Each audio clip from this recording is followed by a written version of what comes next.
यो भिडियोमा हामी एउटा बिजनेसले मार्केटेबल सेक्युरिटीजमा किन इन्भेस्ट गर्छ र कस्तो मार्केटेबल सेक्युरिटीजमा इन्भेस्ट गर्छ त्यसको बारेमा कुरा गर्नेछौँ। बढी भएको क्याशलाई इन्भेस्ट गर्न सकिने केही सर्ट टर्म सेक्युरिटीज र त्यसलाई सही तरिकाले इन्भेस्ट गर्नको लागि गाइड गर्ने केही अप्टिमाइजेसन मोडल्सहरुको कुरा पनि हामी यसमा गर्नेछौँ। वर्किङ क्यापिटलको लागि राखेको क्याश र मार्केटेबल सेक्युरिटीजमा गरिने इन्भेस्टमेन्ट बीच प्रपर म्यानेजमेन्टबाट भ्याल्यु म्याक्सिमाइजेसन गर्ने केही स्ट्र्याटेजिजको डिस्कसन पनि हामी यसमा गर्नेछौँ। अघिल्लो भिडियोमा हामीले एउटा बिजनेसले क्याश किन होल्ड गर्छ र क्याश फ्लोमा आउने अनसर्टेनिटी र क्याश फ्लो फोरकास्ट गर्ने केही तरिकाको बारेमा डिस्कस गरेका थियौँ। एउटा कम्पनीले जति क्याश चाहिएको छ त्यो भन्दा बढी होल्ड गरेर बस्दा त्यो क्याश आइडल हुन जान्छ। त्यसैले धेरैजसो त्यो आइडल क्याशलाई मार्केटेबल सेक्युरिटीजमा इन्भेस्ट गरिन्छ, जसले गर्दा लिक्विडिटी पनि भइराखोस् र केही रिटर्न पनि कमाउन सकियोस्। यदि क्याश म्यानेजमेन्ट गर्दा करेन्ट एसेटको ठूलो भाग मार्केटेबल सेक्युरिटीजमा गरिने इन्भेस्टमेन्ट हुन जान्छ भने त्यो बिजनेसको सेपरेट एक्टिभिटी बन्दछ। मार्केटेबल सेक्युरिटीजमा इन्भेस्ट गर्दा रिस्क पनि हुन्छ, त्यसैले म्यानेजर्सहरूले मार्केटेबल सेक्युरिटीजको बारेमा जान्न, त्यसको मार्केट र ट्रेड अपरेशन्सको बारेमा बुझ्न र कस्तो मोडल प्रयोग गर्दा सर्ट टर्म सरप्लस क्याशबाट कम्पनीको ओभरअल प्रफिटेबिलिटी बढाउन सकिन्छ त्यो थाहा पाउनुपर्छ। अब सेक्युरिटीजमा इन्भेस्ट गर्न किन जरुरी हुन्छ त्यसको बारेमा कुरा गरौँ।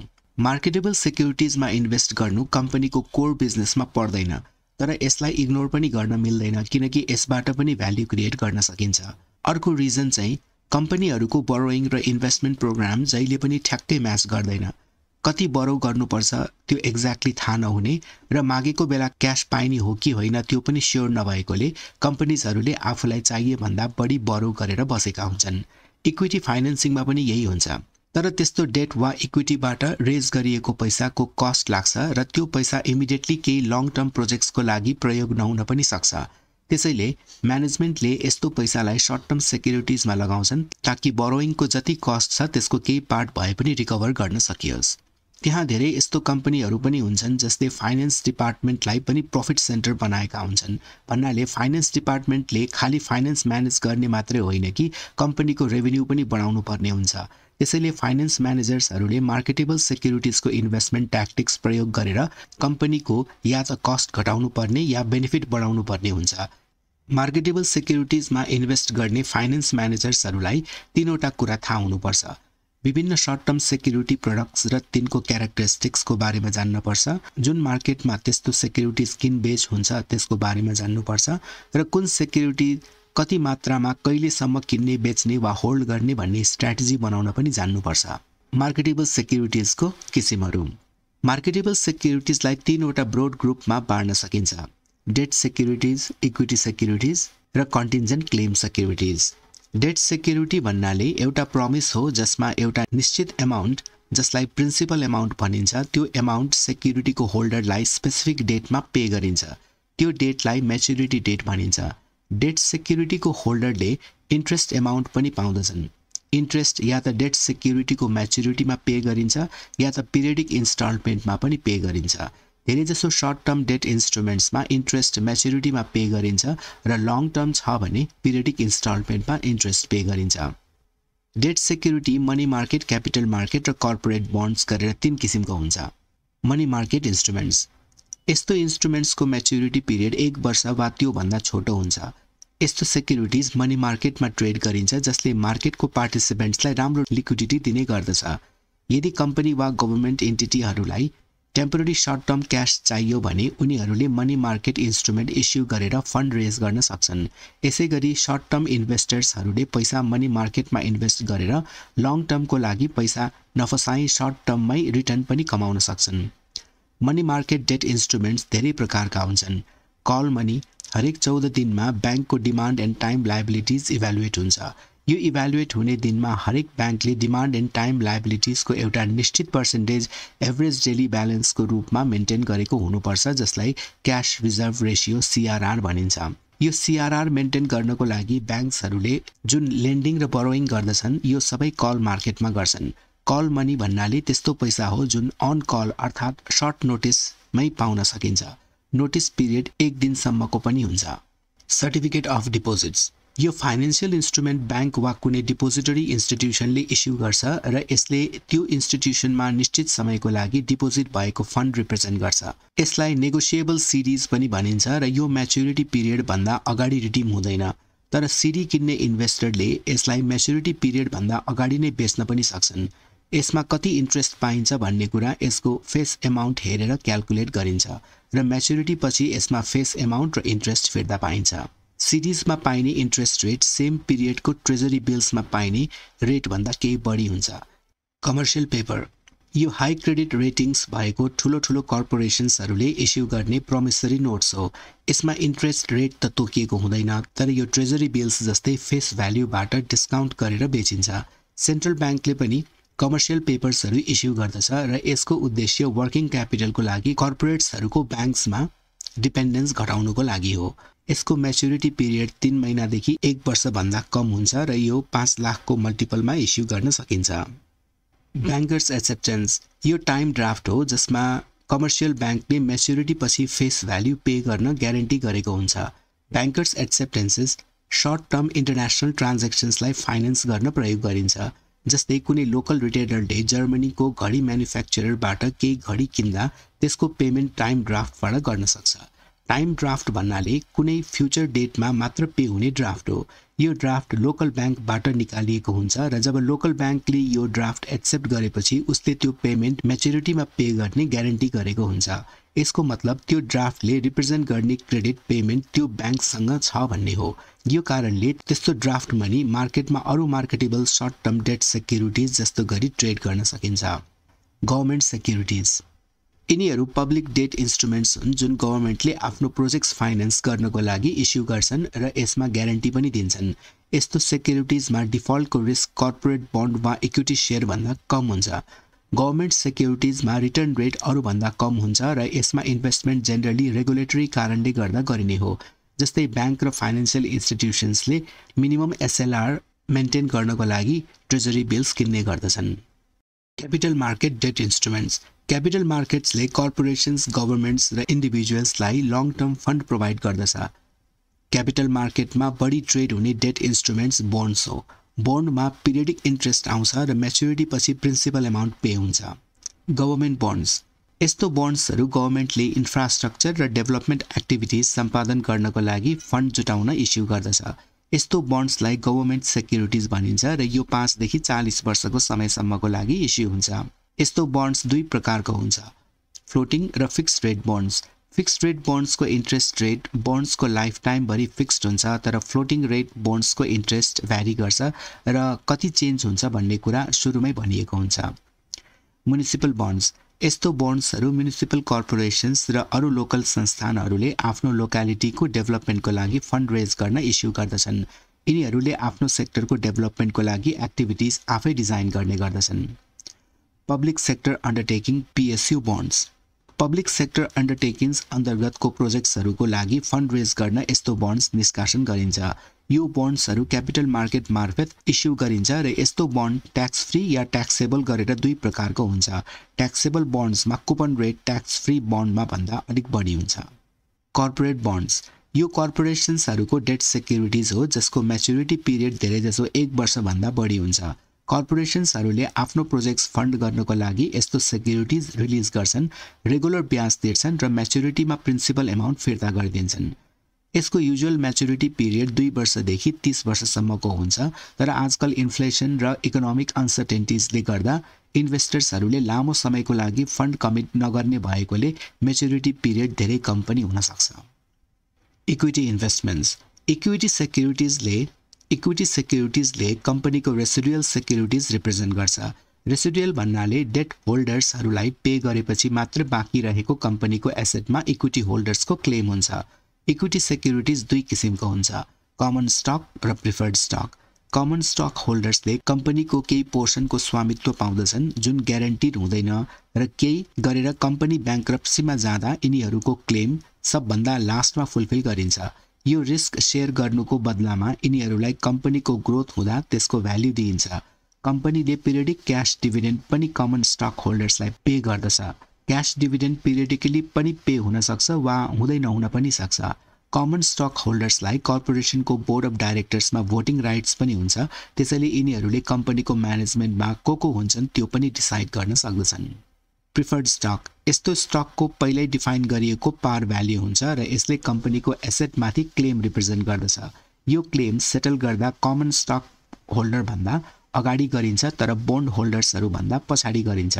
यसको फिक्स डिभिडेन्ड पनि हुन्छ। यसले कम्पनीमाथि रेसिडुअल ओनरशिप चाहिँ दिँदैन किनभने प्रिफर्ड स्टक होल्डर्सले अर्निङ कमाउने एक्टिभिटिजमा पार्टिसिपेट गर्दैनन्।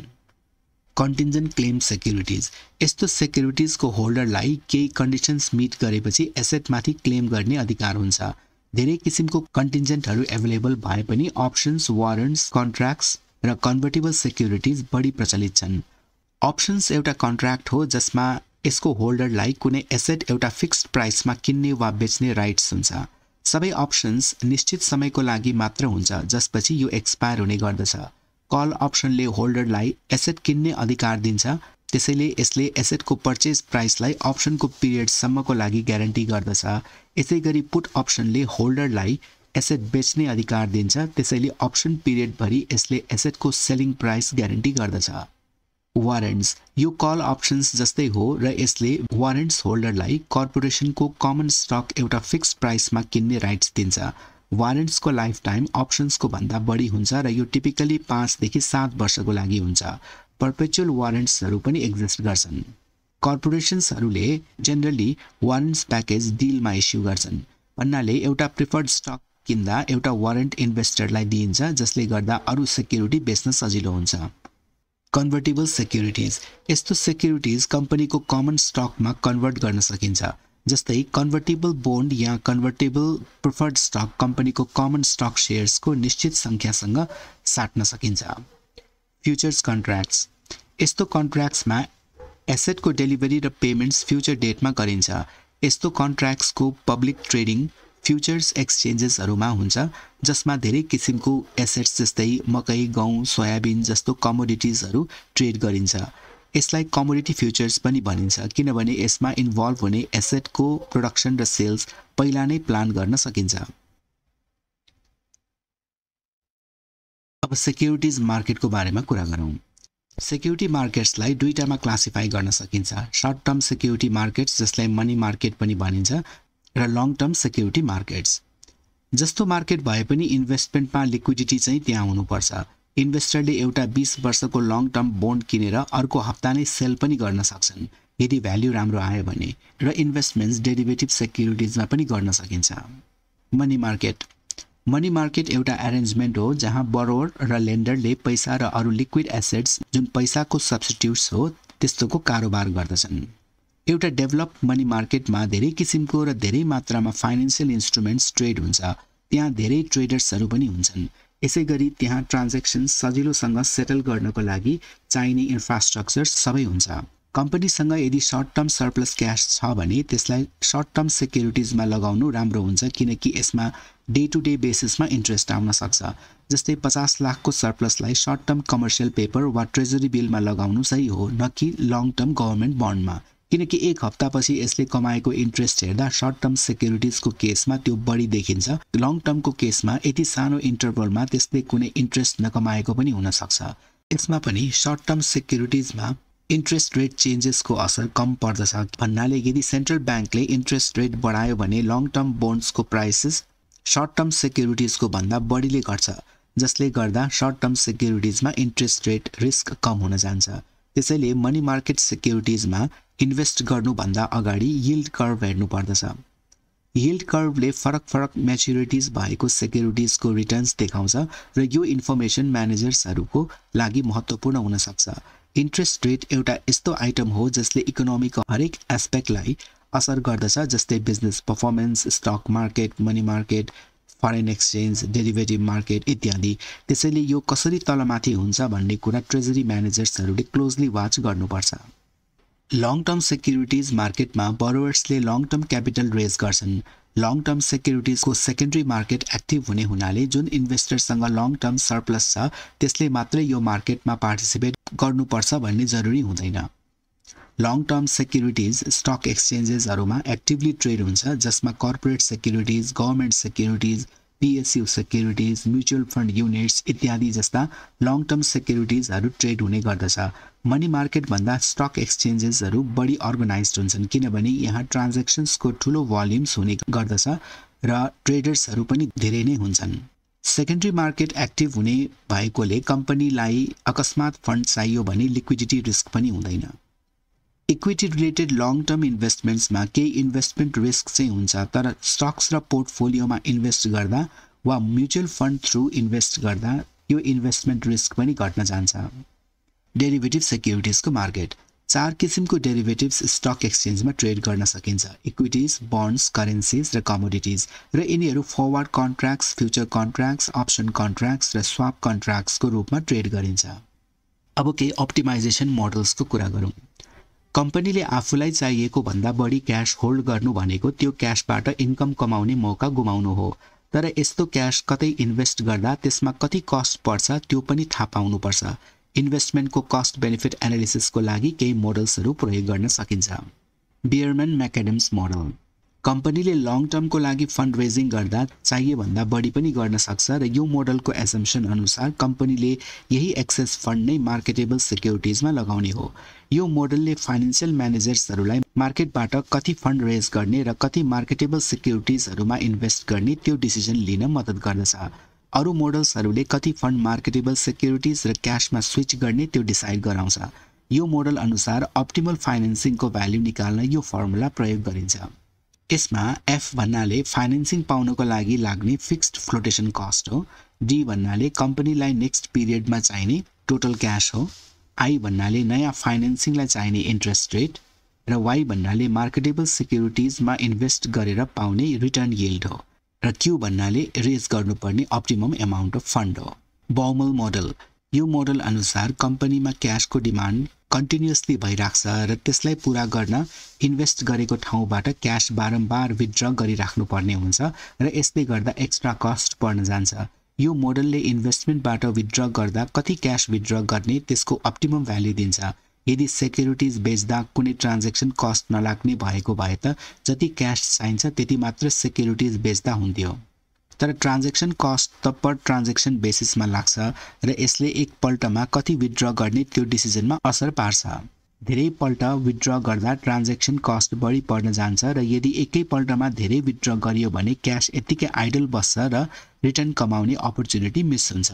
यो मोडल अनुसार अप्टिमम विथड्रअल क्वान्टिटीको फर्मुला यस्तो हुन्छ। बी भन्नाले पर ट्रान्ज्याक्सनमा लाग्ने कस्ट, डी भन्नाले एक पिरियडमा चाहिने टोटल एमाउन्ट र वाई भन्नाले मार्केटेबल सेक्युरिटिजमा कमाउन सकिने यिल्ड र क्यू भन्नाले एकपल्ट विथड्र गर्नुपर्ने एमाउन्ट हो। जस्तै 12 महिनामा एक्स एमाउन्ट चाहिन्छ भने यो एमाउन्ट हरेक एक्स बाई क्यू मन्थ्समा विथड्र गर्नुपर्ने हुन्छ। प्युरानिक मोडल। यो मोडलको एजम्पसन अनुसार एउटा कम्पनीमा क्याश इन्फ्लो कन्टिन्युअसली हुन्छ तर आउटफ्लो वा डिस्बर्समेन्ट पिरियडिकली हुन्छ।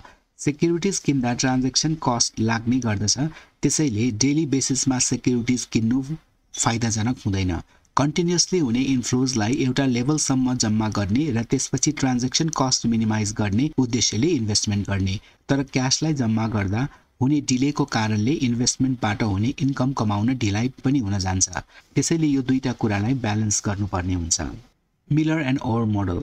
अघिल्लो मोडल्सहरूको एजम्पसनमा क्याश इन्फ्लो र आउटफ्लो कन्स्ट्यान्ट हुन्छ र त्यो मोडल्सहरूबाट इन्भेस्ट गर्नको लागि वा इन्भेस्टमेन्टबाट विथड्र गर्नको लागि अप्टिमम भ्याल्यु कति हो त्यो पत्ता लगाइन्छ।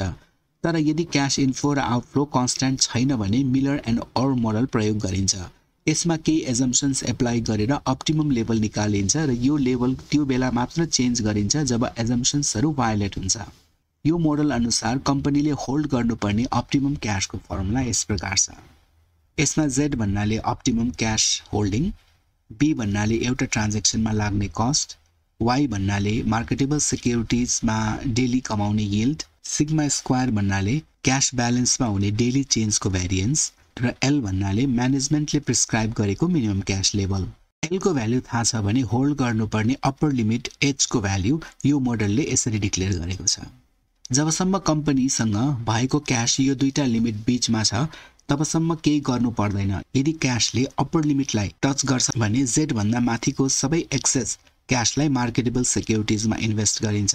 यदि क्याश ब्यालेन्सले लोअर लिमिट एल लाई टच गर्छ भने कम्पनीले मार्केटेबल सिक्युरिटिजलाई बेचेर क्याश ब्यालेन्सलाई अप्टिमल क्याश होल्डिङ जेड सम्म पुर्याउनु पर्छ।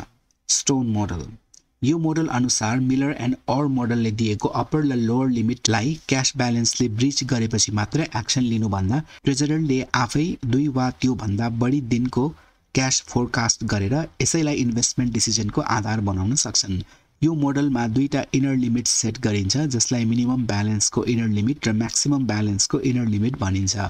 यदि 2 दिनको क्याश ब्यालेन्स मिनिमम लिमिट भन्दा कम भयो र त्यसपछि अर्को 2 दिनसम्म पनि त्यो ट्र्याकमै आएन भने सेक्युरिटिज सेल गरेर क्याश ब्यालेन्सलाई रेन्जभित्र ल्याइन्छ र यसैगरी म्याक्सिमम लिमिट भन्दा माथि गयो भने सेक्युरिटिजमा इन्भेस्ट गरिन्छ। यो मोडलमा लिमिट्सलाई क्याश फ्लोले मल्टिपल टाइम्स ब्रिच गर्यो भने मात्र सेक्युरिटिज किनबेच गरिन्छ जसले गर्दा ट्रान्ज्याक्सन्सको संख्या घट्न गई कस्ट पनि मिनिमाइज हुन्छ।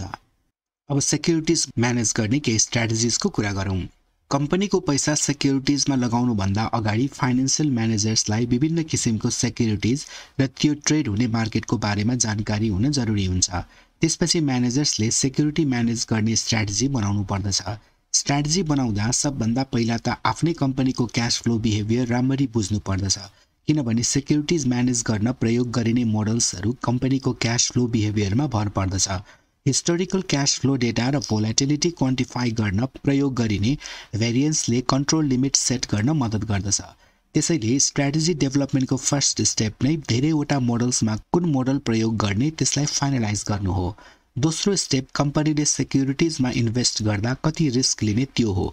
केही इन्भेस्टमेन्ट गाइडलाइन्सहरू छन् भने म्यानेजर्सहरूले त्यो फलो गर्दा पनि राम्रै हुन्छ।